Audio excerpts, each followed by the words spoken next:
Lubog pa rin sa baha ang ilang bahagi ng Dagupan City. Ayon sa mga residente, pahupa na sana ang tubig pero muli itong tumaas dahil sa pag-ulan kahapon. Malaking problema raw para sa marami ang magtatatlong linggo ng baha sa lungsod.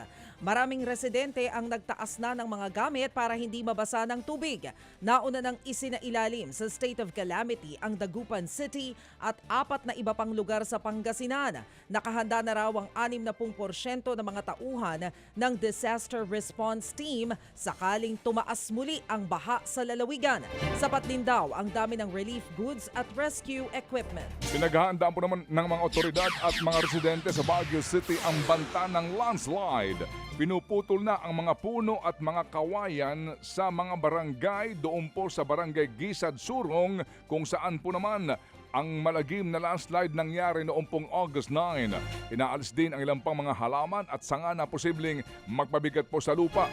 Naka-full alert ngayon ang buong lungsod. Patuloy po naman ang babala at paalala ng mga otoridad sa mga taga roon na maging mapagmatsyag sa kanilang mga tinitirhan. Naperwisyo ng baha na may kasamang lahar ang ilang barangay sa San Marcelino, Zambales. Kabilang nga sa naapektuhan ng barangay Santa Fe kung saan bubong na lang ang kita sa ilang bahay.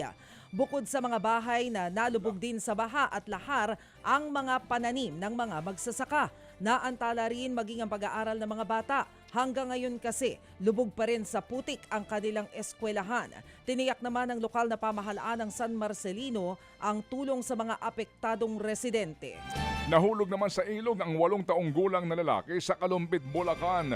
Wala na pong buhay ang bata nang matagpuan sa barangay Masukol sa kalapit bayan na Paumbong. Ayon sa kanyang ama, hindi niya namalayang naglaro pala sa likod ng kanilang bahay ang anak noong pong linggo ng hapon.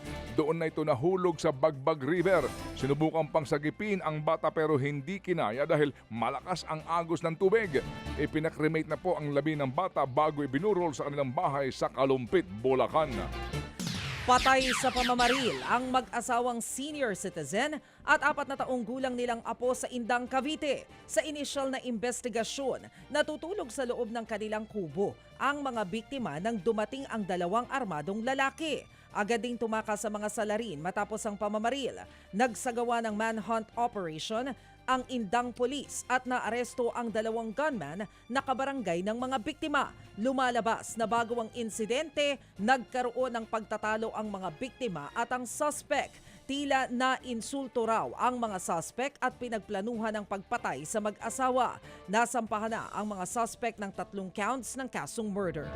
Mga kapatid, patuloy po kayong tumutok sa 105.9 True FM para sa totoong balita, impormasyon, music and entertainment. Mag-subscribe sa aming YouTube channel at podcast at sundan nyo kami sa Facebook, Instagram, X at TikTok sa True Network PH. Bisitahin din po ang aming official website, truefm.ph.